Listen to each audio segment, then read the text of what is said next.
everybody, this is Wargamer Shawn. I'm coming at you today to talk to you about the Tau Stormsurge and specifically its tactics and use in the game. Recently was at a tournament, Good, Bad, and the Ugly, and I feel that the Stormsurge, as well as some of the other things, they all were important for my tournament and how I did, but I feel that the Stormsurge was a key kind of element or piece of my army that I used, and I wanted to kind of share some of my thoughts as far as tactics and how I use my Stormsurge. So let's go over the nit and gritty of everything. So the base Stormsurge is 360 points, and he is weapon skill 2. Bliss skill 3, strength and toughness 6, 8 wounds, 2 initiative, and 2 attacks, leadership of 9, and a 3+ save. He doesn't have an invuln save, he just has a 3-up save. He has a pulse blast cannon. Now that is up to 10 inches is D, AP 1, heavy 2, 10 to 20 inches, strength 10, AP 3, heavy 2, blast, 20 to 30 inches, strength 9, AP 5, heavy 2, large blast. So it's kind of a short range gun. It also comes with a twin link smart missile system. So that's 4-shot, strength 5, AP 5, ignore cover, and homing, so it doesn't need line of sight. It also has a cluster rocket system, which is strength 5, AP 5, 46 shots. And then it has 4 destroyer missiles and a twin-linked flamer. The destroyer missiles are strength 8, AP 1, but you can take 1 marker light, and for every marker light you spend, you can make that destroyer missile a D weapon instead of a strength 8, AP 1 missile, which is worth it if you have the marker lights. Then the twin link flamer, it's a twin link flamer. Then your options are you can trade out the twin link flamer for either a twin linked burst cannon or a twin linked air bursting fragmentation projector for 5 points each. Now the air burst fragmentation projector is this 18-inch strength 4, AP 5, assault 1, barrage, ignores cover, large blast. The burst cannon is an 18-inch strength 5, AP 5, assault 4 weapon. I honestly think that any choice besides the flamer is probably a good choice. Now it depends on what you're going to use them for, but remember that gargantuan creatures cannot make Overwatch, so they can't shoot Overwatch when they're being charged. So that flamer is not going to do them too much good. They don't get to help even if they're within 6 inches of another Tau unit. They don't get to aid in the Overwatch shooting. So I don't see myself. It depends on how you use it. I do use my Stormsurge to get close and personal with things, and so I guess you could make an argument that you could use the flamer. I personally like the air bursting fragmentation launcher just because it's barrage and it ignores cover, and it's a large blast, so it's potential to do a lot of damage on small or low toughness units. So that's my favorite, although there's nothing wrong with the burst cannon either. You can also take up to 3 items from the support systems, and you can trade in your pulse blast cannon for a pulse driver cannon for 15 points. Now the pulse driver cannon is strength 10, strength 10 AP 1, and it's a 72-inch range large blast ordnance, strength 10 AP. Sorry, it's strength 10 AP 2. I apologize. Strength 10 AP 2 large blast ordnance. It fires. Oh, it's just 1 shot. So it gets 1 shot with that. Now here's where it kind of depends on what you plan on using your Stormsurge for. If you're planning on sitting in the back and not have him get close to anybody and use him for long distance support, then the 15 points may be worth the cannon upgrade, because you're probably not going to get close, and so you want that long range, strength 10 AP2 ordnance large blast, because the ordnance will help you get 2 dice, pick the highest for armor penetration. And it's only 1 shot, but if you anchor yourself, you get 2 shots, which is, what the Stormsurge can do.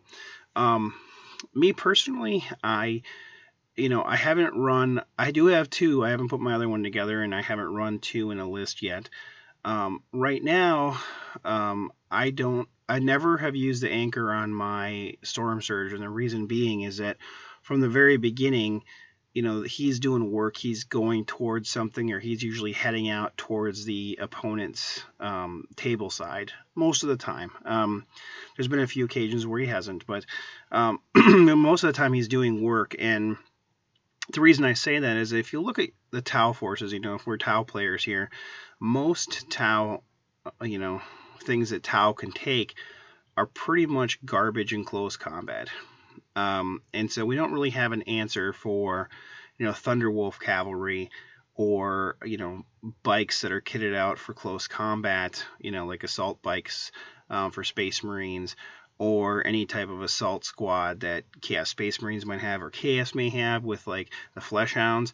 We don't really have a good answer for that. Now, you can argue that, okay, I can use my Riptides, I can put the 3-up shield up and go in there. Well, what's going to happen is that he was probably going to survive, but he's going to get tied up most of the game. Probably not going to do a lot of damage. And if they don't have hit and run, it's fine, because they're kind of stuck there the whole game, and they may not kill him because he's toughness 6 and he's got 5 wounds. The trouble is most of the time I think you want your Riptide to be doing something shooting wise, and he's not that good in close combat. Now, what makes a Stormsurge good in close combat? You look at his stats, you're like, well, strength 6, toughness 6. That's not that great. Why are you telling me he's a great in close combat? He's only got 2 attacks. His weapon skill 2, well, that's pretty garbage. I mean, aside from maybe a Commander or Farsight, most of the Tau, unfortunately, have weapon skill 2. Crude are different too, they have 4. But where he excels is, the cool thing, unlike the Riptide isn't fearless, so if he loses combat, there's a chance that he could be cut down if he ran away, because his initiative is only 2. So he loses combat, and let's say he fails his morale test and he goes to run away and he gets cut down and he's dead. The cool thing with the Stormsurge is he's a gargantuan creature. What that means is he's fearless. He can't be cut down because he won't run away in combat. The other cool thing is, I don't look at his attacks as so much of a great thing. And most of the time, as a matter of fact, I'm going to smash attack, because then I get to reroll for armor penetration or to wound, and I get 1 attack versus 2. So I don't feel so bad about trading that 1 attack in for this 1 strength 10 attack. But that's not really the reason I use him for close combat. The reason I use him for close combat is he's a gargantuan creature, so he has the Stomp special rule. And, in my games that I've played, he has taken out so many vehicles, because he goes and assaults a vehicle. He's going to smash. Maybe he does something with his smash. With vehicles, he's going to hit on 3 or automatically hit if they're immobilized, which is great. But that Stomp, anything but a 1 on the, Stomp chart is going to do some damage to vehicles, which is great. The other good thing is that he can go toe-to-toe with, like Thunderwolf cavalry and stuff like that, and potentially smash or kill them out with a 6 if he gets lucky in the Stomp chart. He may not, but he's probably going to be able to tie him up for a while. Now, how is he going to do that? You say, he's only got a 3-up armor. That's not very good, and most, all the Thunderwolves are rending, and a lot of them are going to have Thunder Hammers or something that's going to ignore his armor, and that's true. But I think an essential piece of equipment that I always upgrade mine with is the shield. It's 50 points, but honestly, for a 4-up invuln, it's so worth it, because he's got 8 wounds. So, if he's taking a lot of fire, which I intend him to, he's kind of a soaker, basically an attention grabber, and he's going to attract most of the fire from the enemy. He needs to be able to survive that, and can't really rely on cover, because there's so many things that can ignore cover now. So I want that 4-up invuln. And with 8 wounds, it's going to take a little while to kill him. the other thing is I like to put the 5 points in for Interceptor Early Warning Override because it's so great, for anything that's deep striking, especially, like Grav Centurions and, drop pods, stuff like that. But getting back to combat, the stomp is really kind of where it's at for him.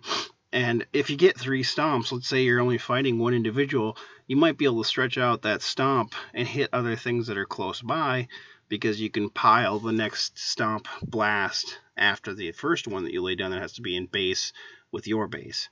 But most of the time I tended to use it for all of them just in with the ones that were in base contact, honestly. A few times I used those stomp shenanigans to get other things, but most of the time I was trying to kill what was in close combat. But I think, honestly, like the Stormsurge, I know he doesn't, on paper, he doesn't look that good, but in close combat, he's the best thing that the Tau have right now in close combat, unless you look at the Tau Nar, which is the Forge World one. Now, it doesn't have, definitive rules yet, and a lot of some tournaments won't allow Forge World stuff in. That guy we'll look at later. He is very good.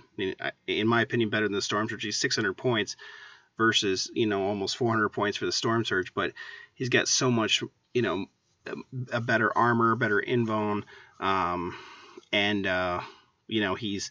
he's got 2 large D-blast weapons that can fire return. So he's very good. But, I mean, talking about the codex in general that the Tau have for regular 40k, he's one of the best units out there. And when I first looked at him on paper, when I first reviewed him, I'm like, man, toughness 6, strength 6, it doesn't look that good on paper, but man, I'll tell you, he does a lot of work. And he, out of most of the gargantuan creatures that we have in most of our regular 40k codices, he has a lot of firepower, and I usually leave the D weapon on him because, like I said, I'm usually getting up and in people's faces right away. But even if he's between 20 and 30 inches, I don't mind the strength 9 AP 5 because I can target, a vehicle. Or even if I'm between, 10 and 20, a strength 10 blast, 2 shots is pretty good.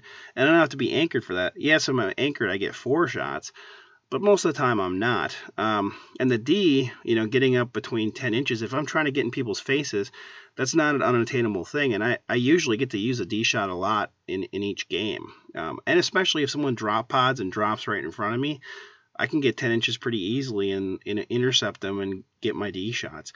And if I get marker lights, thanks to like the drone squadron with marker lights and interceptor, I can get a lot of marker lights and I can shoot them with all 4 of my missiles, my D missiles, and get 4 D shots in addition to the 2 D shots I get from my cannon. That's pretty powerful. But he's got a lot of other shots. He's got the smart missile system, the other, the cluster missile system that's 4d6, plus depending on what you give him, I usually give him airburst fragmentation. I've got another large blast that ignores cover in addition to my big cannon that I'm going to use, and the missiles, which I usually use, well before I get into close combat. And if I think he's going to get charged right away, I tend to use the missiles pretty quickly, and they've got a long range. So, overall, I think anybody that's a Tau player really should give the Stormsurge a strong consideration and a strong look. Last edition in 6th, is kind of jokingly called Codex Riptide instead of Codex Tau. And I agree, the Riptides are still very, very good. And they are. They're not going anywhere. They're not getting replaced. But I think the Stormsurge fills a gap that the Riptide can't provide, and nothing else really can. You can argue that for the points, broadsides, you could give, buy units of broadsides and do more, DACA or damage, which is true, but you got to think about, you don't have any D shots, and, those missiles are either strength 7 or smart missiles, strength 5, which 36 or, 30-inch range, versus you've got a gargantuan creature that can go 12 inches, each turn, and has all those shots that he can fire to any individual target. So I think, bang for your buck, I think the Stormsurge, even though he's pricey, the way I have him kitted out, he's 400 something points with the, early warning override and the shield system, which is 50 points. But honestly, I think if you're going to play the Stormsurge, you really have to invest those 50 points, because otherwise I just don't think he survives well enough. I mean, I've had so many times that things just ignore the 3 up armor, and so he needs that 4 up. So, and things that ignore cover too. So honestly, I think the 4 up invuln is almost a must take. I mean, sure, you don't have to, but for that 50 points, I think he's going to get that back really quick, because for every couple that he saves, he's giving you points back that you put into that 50 points. So I think he's worth it. Now, most of the time I kind of push him out there and I kind of expect him to die by the end of the game. Not that I want to just spend that 400 something points easily or give it up easily where I'm just letting him die. That's not the case. But if he's dying, then other units of my Tau aren't taking the hits, especially the Riptides, and they can focus on doing other things, or shooting other things. So that's good. Although the tournament I ran, my Stormsurge didn't die at all, and I did lose some of my Riptides, usually at least one by the end of each game. But the Stormsurge was a real workhorse, and I can't recommend it enough for people that are playing Tau to give it a try if they can. And even if they are thinking, do I want to invest that much money into buying that model? If you got a friend or a buddy that you game with, just say, hey, do you mind if I proxy this, like a Riptide or some other model, and just say, can I make it a Stormsurge, and just play a game and see how good he is, before you make the purchase. But I think once you play him a few times, I think you're going to realize pretty quickly that he's worth having in the Tau forces, because like I said in closing, he's one of those things that I think Tau really don't have, and that's an answer to close combat or Death Stars. And not just the shots that are helpful, but also the ability to stomp. And even if something's invisible, you're probably going to miss in close combat, but if something is visible, initiative 1, your stomps hit no matter what. They don't care if they're invisible or not. So you have a chance of killing that invisible unit or something, part of the unit that's invisible, before they just roll through your whole army. Because an invisible Thunderwolf Cavalry Star, if it hits your line of Tau, doesn't matter how much support you get in Overwatch, it's gonna rip through that whole line, and you're gonna lose the battle. Whereas if you can put that Stormsurge in, and even if it takes 3 or 4 turns and he eventually dies, he held up that force for that many turns that the rest of your army could focus on other things and hopefully get prepared to deal with that Thunderwolf Cavalry or that Death Star that comes out of the Stormsurge. And hopefully he's done enough damage that it doesn't take that much to kill the rest of it. So obviously, if you've listened this far into the video, that I'm a pretty big fan of the Stormsurge. But if you have any questions below or want me to chat about anything else, especially Tau Tactica or any Eldar or anything else, put the message below, and I can make a video about it. But I just wanted to make this video because I felt pretty strongly about the Stormsurge. So until next time, keep on wargaming, guys, and take care.